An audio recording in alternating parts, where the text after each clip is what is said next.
All right, let's change gears here on the News Hour. Today is, of course, Dragon Boat Festival, celebrated by Chinese both in the mainland and around the world. And our reporter Wang Mang, she's in Hong Kong. She's, of course, there to cover the anniversary of Hong Kong's return to the motherland. She's going to be doing that over the next week. Today, though, she's going to be talking to us about how Hong Kongers are celebrating the Dragon Boat Festival. So thanks for joining us on the News Hour, Mang. I'm told that in Hong Kong, every district has its own unique style of celebrating the Dragon Boat Festival. Tell us, first of all, where you are and what's so unique about the festivities there.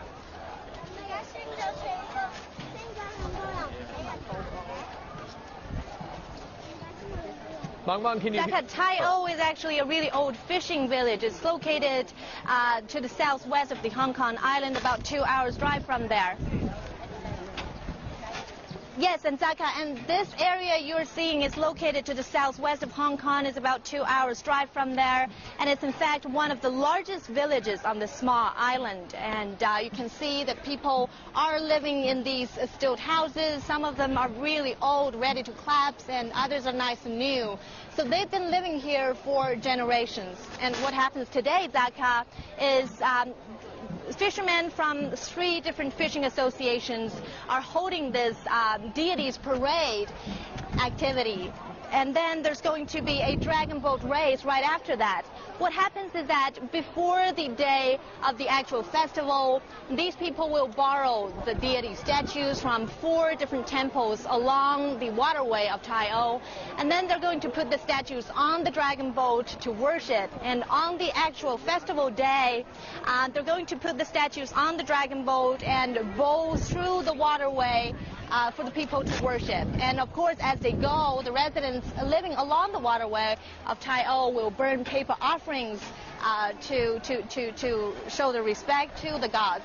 And here, this bridge is the pathway of most boats carrying the deity statues, and it can actually open to allow the boats to come through.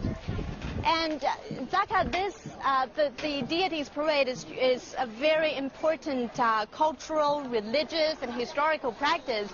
It's been said that there was this plague back 100 years ago, and by doing such rituals here, this is the one of the deity statues that people are carrying, and then they're now going to send them back to the temples. And back to where I was, this deities parade has been carrying very important cultural and historical meanings, and because the significance was so prominent that it actually made to the list of China's national intangible cultural heritage. And here, this bridge is where the most dragon boats and the ferries carrying the deity statues will pass. And now let's take a look inside this place where all the old houses are. Zaka. All right. Hong Kong is an amazingly international, diverse, and cosmopolitan city. At the same time, it is uniquely Chinese. So tell us, how do Hong Kongers use events like the Dragon Boat Festival and the festivities surrounding it to try and keep alive their link to Chinese culture?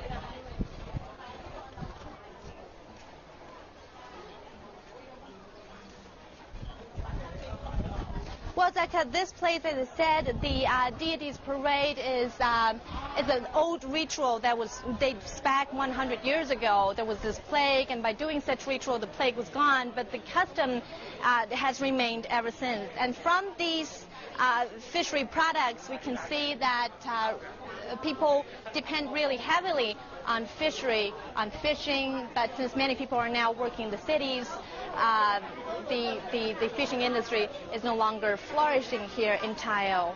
However, from today's crowds, we could see that the audience who are here to watch the deities parade is a mixture of the old people and the young people. It's not a generational thing. There are just as many young people as there are old people. And of course, the audience come from all over the place, the Hong Kong island and also the mainland and other parts of the world. So here, this place carries a really significant cultural meaning for visitors who come to here to get a local flavor. And the deities parade and the lifestyle here is something that you can only see in this part of the world. Zaka.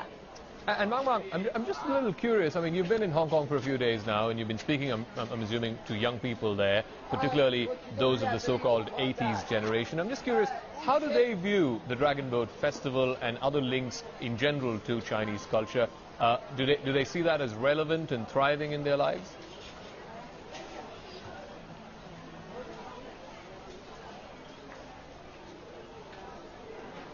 Well, this is a really interesting question. I've been trying to figure out how the younger generation think about this Hong Kongese identity really holds for them. So I've been asking different people about these questions, and for them, they are no longer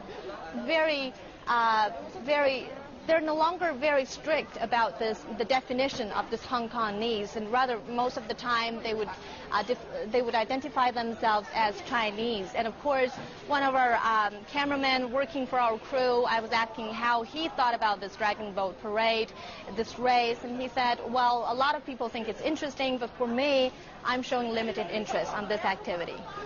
Okay, I'm sure it's going to be an interesting day and an interesting week ahead for you there. So enjoy your time in Hong Kong, and we'll touch base with Wang Mang Mang through the course of the next week as she brings us special stories and reports from the island.